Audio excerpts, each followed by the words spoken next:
Hello everyone and welcome back to this channel. And this simple video I'm gonna show you how you can use Capcut's cloud storage. Alright, so Capcut offers reliable and secure cloud-based storage for edited videos. So you can select cloud right here and you have 1 GB of free space and you can upgrade to Pro to get more space. So just back up your projects, click backup now or click add icon and then select your project that you want to backup, for example, and select backup now.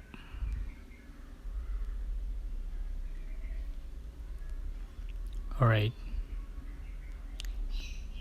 backing up, just wait.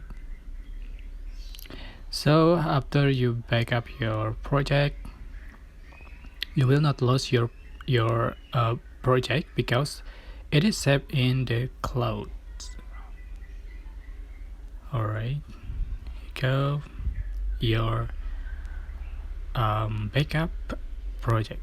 I hope this tutorial was helpful for you. Don't forget to like, comment, and also subscribe to this channel if you haven't done that already. If you have any question, please type in the comment section down below. Thank you so much for watching.